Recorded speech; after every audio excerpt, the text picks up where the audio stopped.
बचपन में, और रघु को पति रूप में मान लिया था, और विवाह करूंगा तो रघु से ही करूंगा, नहीं तो अन्यथा शरीर को नाश कर दूंगा, ये शरीर और दूसरे किसी का नहीं हो। तो निश्चित कर लिया, और वो पिता का बात सुना, वो राजकुमार रामदास से विवाह होगा, इसीलिए रामदास से मैं विवाह नहीं करना चाहता हूँ। और क्या करे, एक चिट्ठी लिखा। कौन चिट्ठी लिखा? अन्नपूर्णा देवी ने एक चिट्ठी लिखा। चिट्ठी लिखे परंतु पुरी कैसे पहुंचाए? तो यहाँ पर क्या हुआ, कुछ लोग पूरी यात्रा करते हैं, उसी गांव के कलावतीपुर के गंगाधर के जो नगरी था, इसी पुर के कुछ पुरी जा रहे थे, और ये जो अन्नपूर्णा देवी ने इसे कुछ लोगों को चिट्ठी दिया, ब्राह्मण को, बोले आप वो चिट्ठी ले जाओ और कहाँ पहुंचा देना? रघु को। और रघु अर्घित और पुरी में है, आप पूछना कोई रघु अर्घित है और आपका प्रिया, आपका प्रियतम, आपका पत्नी आपको चिट्ठी दिया है। तो चिट्ठी लिखा, अन्नपूर्णा देवी आओ विवाह करूंगा तो रघु से भले दरिद्र हो, जो भी हो, मेरा ही स्वामी है, पति है, मैं दूसरे किसी को विवाह नहीं करूंगा। भले माता पिता ने नक्की कर दिया दूसरा जाएगा संपत्ति वाला देखकर, परंतु विवाह उससे ही करूंगा, ये सोचकर चिट्ठी लिखा और वो चिट्ठी चले गए। ऐसे भी भागवतम में आता है, जब रुक्मणी देवी का विवाह शिशुपाल से करने वाले थे, तो वो केवल कृष्ण को देखे नहीं थे रुक्मणी देवी ने, कथा आता है भागवतम में रुक्मणी, तो रुक्मणी देवी ने भगवान कृष्ण का लीला श्रवण किए थे, गुण श्रवण किए थे, और इसे श्रवण करते करते प्रथम संसार में लव लेटर, प्रथम लव लेटर, प्रथम चिट्ठी, लव लेटर लिखते हैं ना, वो लव लेटर भगवान को लिख के दिया ब्राह्मण का हस्त में, हे ब्राह्मण चिट्ठी को लेकर द्वारकानाथ कृष्ण को देना, और एक रुक्मणी है, रुक्मगध राजा की पुत्री है, कन्या है, रुक्मणी है, और वो आप आकर तुरंत उसे ले जाओ, नहीं तो दूसरे किसी को विवाह नहीं करेगा, परंतु शरीर त्याग देगा। तो कृष्ण ने जब वो लेटर पढ़ा तो कृष्ण बोला रथ निकालो, उसे लाना है। तो स्वयंवर लगा था, शिशुपाल ने, कहते ना गांव में जब शादी होने वाला था लड़की चला जाता है, तो बोलते शिशुपाल हो गया, शिशुपाल हो पड़िया, लड़की काटने पड़ेगा भारी पड़े, तो शिशुपाल जैसे हो गया। तो क्या हुआ, वो शिशुपाल भी पूरा सजावट, मेकअप पाउडर सब लगा के बर भेष में तैयार था, बैठा था। तो वो जो रुक्मणी देवी भी तैयार करती थे दासी ने मिलकर, परंतु वो रुक्मणी देवी ने देख रहा है, ये जो मैं सुना था वो आ गया क्या, तो लेटर दिया था, अब लेट हो जाएगा, जहर का बोतल हाथ में ही लिया, जब शिशुपाल से विवाह होगा तो आत्महत्या कर दूंगा, मर जाऊंगा, कृष्ण जब आएगा। और रूप गुण लीला वो पढ़ा था, तो इसी तरह वो घूंघट को देख रहा था। तो इसी घूंघट को जब निकाल के देखा आया कि नहीं रुक्मणी, तो रुक्मणी देवी को सभा में जो 40,000 50,000 सैनिक थे, वो 10 ताला था, बालकुनी ऊपर सब दास दासी। तो रुक्मणी का मुखमंडल देखकर कोई बालकुनी से गिरा, कोई हाथी से गिरा, कोई घोड़े से गिरा, इतना सुंदर था रुक्मणी, सब मूर्छित हो गए। रुक्मणी को कभी नहीं देखा था, अंतपुर में था, पहली बार देखे जो मंडप में आया। शिशुपाल तो मन में मिठाई खा रहा है, इतना सुंदर मिला मेरे जैसे, भाई मिलेगा नहीं, आ रहा है द्वारिकानाथ। तो कृष्ण रथ चला के आ रहे हैं, और तब क्या हुआ, तब जाकर आकर पूरे सबके सामने रुक्मणी को ले। क्यों? क्योंकि भक्त जब भगवान को चाहता है तो भगवान ऐसे ही करते हैं, भक्त का इच्छा पूरा करते हैं, भगवान का और कुछ काम नहीं है। तो कथा ऐसे जैसे अन्नपूर्णा देवी ने चिट्ठी लिखा है रघु के पास, आप आ जाओ। तो चिट्ठी को जो ब्राह्मण गए थे गांव के सिंहद्वार में कैंप लगा के बाजू में रहते थे, और रघु अरिखित कौन है, रघु अरिखित कौन है। एक दिन अचानक सिंहद्वार में भीख मांग रहे थे जगन्नाथपुरी में मंदिर के सामने। एक बार बोले आप रघु हो? बोला हाँ हाँ मैं रघु अरिखित हूँ, परंतु क्या काम है? बोले नहीं, कलावतीपुर से और गंगाधर के नाम से उनका पुत्री आपको चिट्ठी दिया है। तो चिट्ठी खोला, किसने खोला? रघु अरिखित तो खोला। जब पढ़ा तो देखा, बोले हे प्रिय, हे स्वामी, ये शरीर आपका है, मन जीवन आपका है।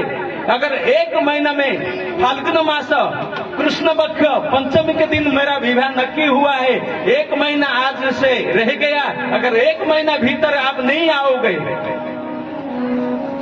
तो मैं मृत्यु वरण करूंगा। तो चिट्ठी पाते पाते अब 10 दिन ही बाकी रहा, 1 महीना बाकी है। 1 महीने के भीतर नहीं आओगे तो सुसाइड, मैं मर जाऊंगा। मैं ये जो रामचंद्र है राजा कुमार, उससे विवाह नहीं करूंगा। आपको पति रूप में मान लिया हूं रघु, आप आकर मुझे ले जाओ, मैं आपसे ही विवाह करना चाहता हूं, दूसरे किसी का नहीं तो शरीर नष्ट कर दूंगा। तो यहाँ पर लेटर जब पढ़ा रघु ने, तो रघु सोचा अब क्या करे। इसी कलावतीपुर में जाने के लिए 1 महीना लगेगा, तो गाड़ी सब सुविधा नहीं था, चलकर जाना पड़ता था। तो 1 महीना लगेगा, परंतु अब 10 दिन बाकी है, 10 दिन बाकी, 10 दिन में जा नहीं सकता है। तब सिंहद्वार में गया, हे प्रभु लीला करते, ये किसी प्रकार का लीला है जगन्नाथ, हे जगत के नाथ, हे पतित पावन, आप कृपा करो प्रभु, अब मैं क्या करूं, अब तो जीव हत्या लगेगा, मेरे ऊपर आशा है, वो मर जाएगा तो पाप मुझे लगेगा। प्रभु हे नीलांचल वासी, आप कृपा करो, कुछ करो। तो बोलने पर क्या हुआ, तब वो रोते रोते रोते सिंहद्वार में ही सर पीट कर सो गया। और वस्त्र क्या था, फटा, भीख मांगने वाला का कौन सा वस्त्र रहेगा, फटी वस्त्र जो धोती कुर्ता पहना था, इसी सिंहद्वार में सो गया। जब रात हुआ, साक्षात जगन्नाथ जी ने बेताल को आज्ञा दी, बेताल का अर्थ है भूत जैसा, आज्ञा दिए और बोले उसे लेकर कलावतीपुर में रख दो। वो तो सोच रहा था अब तो 10 दिन है शादी और चलने में 1 महीना लगेगा, मैं जाते जाते ही मर जाएगा, ये तो कभी संपूर्ण नहीं होगा, हे प्रभु आप कुछ करो, ये सोच कर सिंहद्वार में सो गया। और रात को भगवान जगन्नाथ ने बेताल को भेजा और बेताल को बोले इसे तुरंत उठाकर, जैसे उसका नींद ना टूटे, और पूरा सुलाकर, जैसे लक्ष्मी पुराण में आता है जगन्नाथ बलदेव को सो गए, बेताल ने लक्ष्मी का आदेश से लेकर टांग रख दिया था। तो इसी तरह बेताल ने उठाया और लेने चले, ले गए कहाँ, कलावती जो उसका पत्नी रहता है गंगाधर के घर के सामने, उसको सुला दी और आगे बेताल बोले प्रभु आपका काम पूरा हो गया, बोले तुम जाओ। तो चले गए और जब सुबह द्वार खोला, उनका पुत्र था कोई, गंगाधर का जो 7 पुत्र था, कोई पुत्र था, खोला तो देखा अरे ये तो रघु आ गया, रघु अरिखित, अब क्या करे। घर पे गया, पिताजी रघु सामने है, तो क्या करे, बोले क्या करे, आ गया तो उसका कुछ उपाय निकालेंगे, उसको बुलाओ। और बुलाओ, रघु को बुलाए और रघु जब उठा बोला वो सिंहद्वार नहीं है, कहाँ है। तो जो सिंहद्वार में सोया था, रघु उठा बोला कहाँ है, मैं कहाँ आ गया। तो देखा बोला वो तो कलावतीपुर जैसा, कौन सा नगरी है कलावतीपुर। और ऐसे जैसे गंगाधर का लड़का आया तो सबने, उसका पिता आया, गंगाधर, दोनों मिलाकर उसके घर पे ले गया। बोला क्या करे, तो घर पे तो लेना पड़ेगा। आ गया जब तो उसको लिया, नहाना धोना सब साफ सफाई सब किया, वस्त्र दिया। परंतु यहाँ पर मीटिंग लगाया पिताजी और 7 पुत्रों ने। बोला देखो अब वो भिखारी हो गया है, उसे लड़की नहीं देना है, और वो लकी हो गया, नक्की कर दिया है राजकुमार के साथ। अब क्या करो, अब उसे बुलाना है, भोजन के लिए बुलाना है और ऐसे कुछ स्वादिष्ट बनाना है। उड़िया में कहते हैं काकरा पीठा वो बनाया और उसमें क्या जहर डाल दिया। और जहर डाल देंगे, मीटिंग करते पिता पुत्र मीटिंग, और जहर में दे देंगे उसी स्वादिष्ट मधुर पिठा में, और वो जब खाएगा मृत्यु हो जाएगा और गांव वाला को बता देगा सर्प आया था मार दिया, तो वो भी चला जाएगा। हमारा पुत्री का दरिद्र से विवाह नहीं होगा और अन्नपूर्णा देवी का रामचंद्र राजकुमार से विवाह हो जाएगा। ये षड्यंत्र रचाए। तब क्या हुआ, जब वो उसको भोजन बुलाए तो ये बात किसने, एक दासी ने सुनकर जाकर अन्नपूर्णा देवी को बता दिया, ऐसे चाल चला रहे हैं तुम्हारा पिता भाई ने, और उसे मार डालेंगे, ये पिठा बनाएंगे, उसे देंगे, वो खाएगा तो रघु मर जाएगा और तुम्हारा विवाह दूसरे से कर देंगे।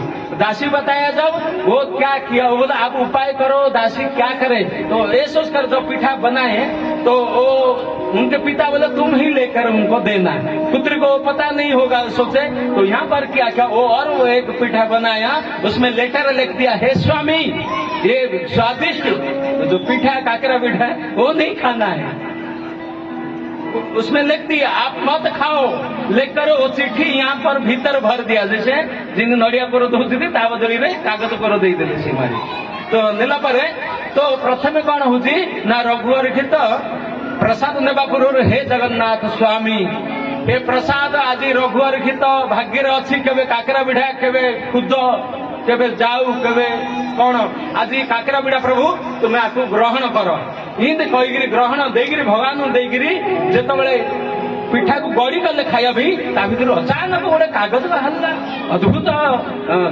रघु देखिले अरिखित रघु देखिले कागज कौन से कागज को पढ़िले तो लिखा है हे प्रिय हे स्वामी तुम्हें पिठा को खाओ नहीं आहरे कालकूट विष अर्थात तुम्हारे मृत्यु हम। तो रघु बहुत कांदिला बोला मो स्वामी मो जगतर नाथ जगन्नाथ अर्पण करदेली जदि मुझे प्रसाद न खाइबी मु अपराधी होबी मु नरक भोगीबी तो निश्चय मु प्रसाद खाई हे प्रिय मु तुम्हारा वचन रखी पारिनी तुमको विवाह कर पारिनी मत क्षमा करदेव किंतु आज मु भगवान को अर्पण करदेली आज प्रसाद खाया मु विचार कर स्वामी खाया जदि किसी छिंकी देला किसी कौन है से थाली रख आउट माने इंदी आम किंतु आमे कहते जो भोग लगार अर्थ कौन भगवान आम ऑफर कर खाइले जहाँ किसी पड़ी भगवान लगिला दोष भगवान तार व्यवस्था करी तो रघु एमती कही आहिरे विष थाऊ जहाँ थाऊ मत क्षमा कर प्रिय मु प्रसाद खाया बाध्य नहीं तो नरकगामी हेबी ये सब भाविकी रघु प्रथम कौन ना पिठा पान कले जी पिठा खाई से मृत्युवरण कर से समय मृत्युवरण ये अन्नपूर्णा देवी बहुत रोदन कर रूम तो बंद कर देते बाहर आड़े भेड़ा दे समस्ते हसुच्च मजा मौज कर आज तो रघुर हरिबोल हो तो ये समय जगन्नाथ जिंद पिठा दे पाखरे लक्ष्मी बसी थे जगन्नाथ पाखरे तो जगन्नाथ मुंड बुलेला कहते प्रभु कौन है बसथिल कौन हलिलनी ना आज मो रघु विष पिठा देछि ना प्रभु विष पिठा ना कौन ना सी विष पिठा खाइला मत अर्पण कर तेणुक मुंडा टे घुड़ी गला मोर तो प्रभु रघु उद्धार कर तो लक्ष्मी कहवा द्वारा साक्षात जगन्नाथ आसिकी आउसिकी कूल बसईकि से गृह घरे बसईकि रघु जी आदर कर रघु जय जगन्नाथ हरे कृष्ण कृष्ण कृष्ण हरे हरे हरे राम राम राम ये माने कबाड़ खोल बेले कौन ए भितर आवाज आसे ना कीर्तन है कौन कीर्तन है कबाड़ खोल रघु सुस्थ गाछ तो समस्ते साक्षात जगन्नाथ से दर्शन देले से समस्त दर्शन कले रघु चरण पड़गले चरण पड़ी कहले आमर अपराध हो गला आमर दोष क्षमा कर आम तुम प्रति बहुत अपराध कलु दंड विधान कलु तेणुक हे रघु आमको क्षमा कर दिए से समय कौन है तो रघु कहला हो तुम्हें जहा कर मो पत्नी मो स्त्री की मो हस्ते दियो मु जोड़े रही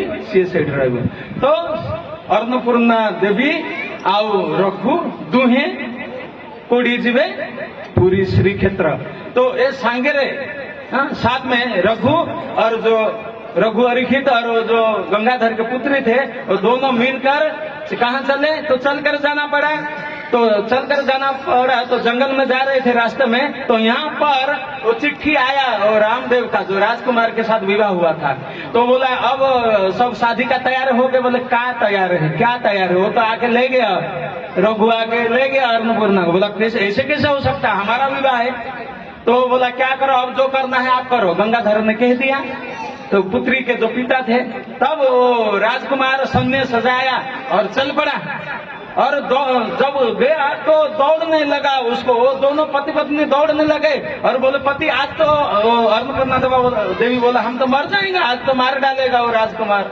क्या करे बोले जो विष से रक्षा किया जो सिंह द्वार से उठाकर तुम्हारे घर पे डाल दिया वो प्रभु यहाँ पर रक्षा नहीं करेंगे तो यहाँ पर सोचते सोचते पति पत्नी दोनों सोचते थे चारों तरफ सैनिक घेर लिए तलवार अस्त्र शस्त्र लेकर परंतु अचानक एक दोनों घोड़े पे बैठकर दो राजकुमार आए और दो राजकुमार आके क्या किए ऐसे अस्त्र चलाए बोले हम आगे हैं हम पीछे हैं आप बीच में रहो आपका कुछ नहीं होगा और अस्त्र चलाए सबको मार दिए और उनको जो श्री क्षेत्र में बड़दांड में ले गए और अंतर ध्यान हो गए और उस अन्नपूर्णा देवी बोला वो कौन थे?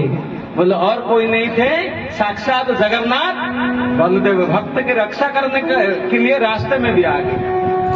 तो यहाँ पर आगे चलकर क्या होता है, पुरी में जाते हैं। जब पुरी में जाते तो पुरी में एक कुटिया बनाए, दक्षिण द्वार के साइड में कुटिया बनाए। कुटिया बनाकर यहाँ पर भीख मांगते थे रघु, और कितने भीख मांगकर जो कुछ होता था घर चला देते थे। तो उनके पत्नी जो था अन्नपूर्णा देवी, तो अन्नपूर्णा देवी ने जो भी आता था प्रसाद बनाकर भगवान को भोग लगाकर पाते थे। तो एक दिन क्या हुआ, 7 साधु आ गए वैष्णव और बोलने लगे तो यहाँ पर प्रसाद का व्यवस्था हो सकता है? तो बोला हाँ, तो यहाँ पर एक रघु है, वैष्णव सेवा करते हैं, आप जा सकते हैं। तो यहाँ पर जब रघु के घर गया, रघु को कहने लगा हम 5-7 जन वैष्णव भक्त आए हैं, प्रसाद का व्यवस्था, अन्न का व्यवस्था होगा। तो रघु ने उसे बुलाया, बोला अब आ जाओ, जो व्यवस्था है आप प्रसाद पा लेना। तो साधु ने बोला हम नरेंद्र पोखरी में जाएंगे, नरेंद्र तालाब है, यहाँ पर लाद होकर आएंगे, उसके बाद प्रसाद लेंगे। तो यहाँ पर आकर अन्नपूर्णा देवी को बताए 5-7 जन साधु आने वाले हैं और प्रसाद का व्यवस्था करो। तो अन्नपूर्णा बोले प्रभु हमारे घर में प्रसाद कहाँ है, आज तो भीख में कुछ मिला नहीं है, आज क्या करेंगे? बोले मैं साधु को वचन दे दिया, अभी आएंगे लाद होकर, और प्रसाद तो देना पड़ेगा। बोले क्या करें? तो वो चिंतित हो गए रघु, बोले क्या करें, साधु वैष्णव को लटा देंगे, पूर्व हमारा पिता था, घर बेच दिए, परिवार सब उधर उधर हो गया, परंतु दान देना नहीं छोड़े। आज हमारा द्वारा साधु आए हैं, उसे लौटा देंगे, अभी आएंगे, क्या बोलूंगा, क्या कहूंगा उसे?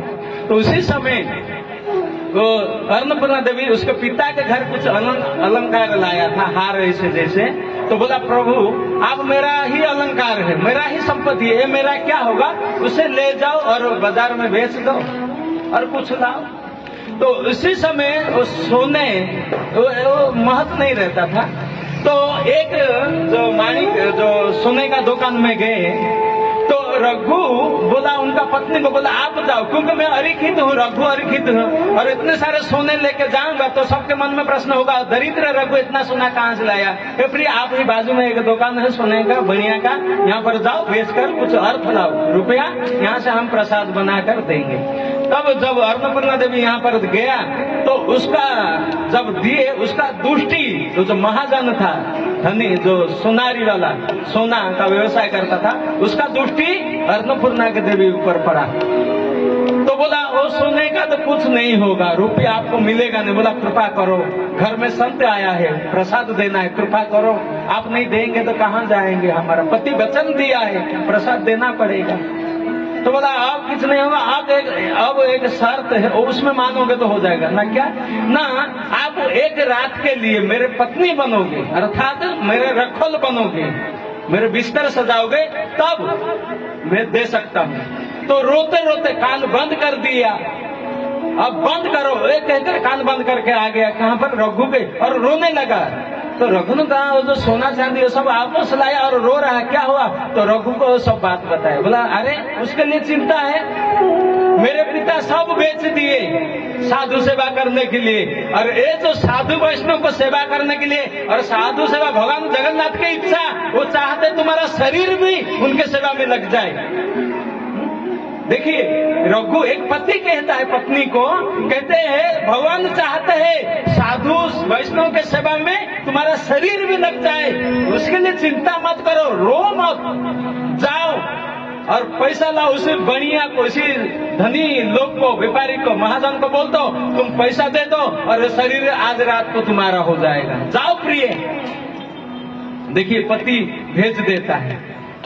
तो यहाँ पर गए और उसका शर्त को माने और कुछ रुपया लेके आए, अर्थ लेकर आकर क्या प्रसाद बनाए, सब वैष्णव संतुष्ट हो गए और बोले जगन्नाथ तुम्हारा ऊपर अशेष कृपा करेंगे। वो कहकर वैष्णव साधु चले गए और अंत में क्या हुआ, वो आनंद हो गया। वैष्णव की सेवा करते करते, वैष्णव का आदर करते करते वो भूल गया जो अन्नपूर्णा देवी के मैं वचन दिया। रघु बोला अब तैयार हो जाओ। बोला कहाँ? कहाँ स्वामी, अब कहाँ जाऊं? बोला अरे महाजन को वचन दिया है, उनके पास जाना है। तो फिर रो पड़े, बोले प्रभु आप क्षमा करना, मैं साधु महाजन की सेवा करते करते, साधु वैष्णव की सेवा करते करते मैं तो भूल ही गया था, प्रभु क्षमा करना, अभी ही मैं चलता। और तब गया तो महाजन देख के खुश हो गया, अब तो आ गया है। तब आ गया वो खुद ही, और वो रघु ने कहने लगा मुझे जितने मानते हो पति जैसे 1000 गुण से उसका सेवा करना, उनसे कोई अपराध नहीं होना, कोई दोष नहीं होना, एक रात के लिए उनका पत्नी बनना, मुझे भूल जाना मैं तुम्हारा पति, क्योंकि वो दिया हुआ अर्थ से वैष्णव साधु का सेवा हुआ, इसलिए वो हमारा ऊपर बहुत कृपा किया है, धन दिया तब साधु का सेवा हुआ। तो ये थोड़ा सा भी दुख नहीं देना महाजन को। ऐसे कही अगर वो तो पत्नी गया था, फूल से सजाया दिया, बिस्तर सजा दिया, तब बैठ गया और बोला आओ आओ भीतर, महाजन आओ। तो महाजन जैसे गया भीतर, देखा साक्षात जगन्नाथ लक्ष्मी अपने गोद पर बैठा कर भीतर है, अन्नपूर्णा देवी को। और वो देखा खाली अन्नपूर्णा देवी नहीं बैठा है, साक्षात लक्ष्मी जगन्नाथ जी बैठे, और दोनों बीच में अन्नपूर्णा देवी को पकड़ कर बैठे। तो वो जो महाजन था, बोला था शर्त के लिए, वो तो मूर्छित होकर गिर गया, बोला मैं चंडाल क्या कर रहा था, और चरणों में गिर गया, बोला आप मुझे क्षमा कर दो माता, क्षमा कर दो। परंतु ये बात अन्नपूर्णा देवी देख नहीं पाते, जगन्नाथ जी है, लक्ष्मी जी है, वो सब देख रहा है कौन? वो महाजन देख रहा है। तो प्रणाम किया, बोला हे माता, हे माँ, मेरे से अपराध हो गया, मैं चंडाल, मेरा दुष्टि कैसे आपके ऊपर आया, मुझे क्षमा करना। बोला नहीं नहीं महाजन, आप आपका कार्य कीजिए, मैं कुछ माता भाता नहीं, मैं तो रघुवर की पत्नी हूँ, एक साधारण स्त्री हूँ, और आपका सेवा करना मेरा कर्तव्य है, आप मुझे कृपा करो, आप ऐसा मत कहो। तो बोला नहीं नहीं माँ, आप साक्षात जगन्नाथ और लक्ष्मी के पास हो। तो वो आवाज रघु छोड़ना आया था, रघु के बाहर आवाज आया। तो रघु जी बोला हाँ, बाहर से आवाज दिया, बोला अन्नपूर्णा कुछ ऐसे आपत्ति किया, वो क्यों रो रहा है, चिल्ला रहा है क्यों महाजन, आप संतुष्ट नहीं किया? बोला नहीं। तो दोनों बाहर आए, बोले आप क्षमा कर देना, ये साक्षात लक्ष्मी स्वरूप है अन्नपूर्णा देवी, और मुझे क्षमा कर देना। तो यहाँ पर साक्षात जगन्नाथ प्रकट हुए, और वो जो महाजन कुछ संपत्ति दान कर दिया, और ये जो रघु अरिखित वो आनंद मंगल में रहे, और सदा जय जगन्नाथ कहे। हरे कृष्णा कृष्णा कृष्णा हरे हरे, हरे राम राम। तो रघु अरिखित अर्थात जो भगवान के शरणागत होता है तो भगवान उनकी इच्छा पूर्ण करता। परंतु ऐसे जो अन्नपूर्णा देवी था, अन्नपूर्णा देवी इतना सत्य तो पति भक्ति था, तो इतने जगन्नाथ का प्रार्थना करते थे, भजन करते थे, रघुवर की, तो दोनों मिलकर भगवान का भजन किए। अंत समय में वैकुंठ से रथ आया और विमान में चले गए भगवान का धाम। तो कहने का अर्थ है, जो किसी कारण भी जो भी अवस्था परिस्थिति में है, तो देखिए हम रघु इतने सब कुछ हो गया, परंतु भगवान का नाम नहीं छोड़े, भगवान का भजन किए, और भगवान के ऊपर निर्भर किए, जो करेंगे जगन्नाथ ही करेंगे, तो जगन्नाथ की ही लीला है। और जो होता है भगवान का असीम कृपा होता है, भगवान की कृपा से ही होता है। आज मेरा पैर में फिसल गया, मेरा पैर टूट गया, आज मेरा गर्दन कटने वाला था, लेकिन भगवान की कृपा से पैर टूट गया, ये सोचना चाहिए था। परंतु हम थोड़ा सा कुछ होगा भगवान को दोष देते हैं, प्रभु क्या कर दिए, भगवान कुछ नहीं करते हैं, हमारा जो कर्म का फल बन गया है इसे भुगतना पड़ेगा। इसलिए भगवान को दोष नहीं देना है। परिथिवा कर्म मानो आगो को हुआ सावधान।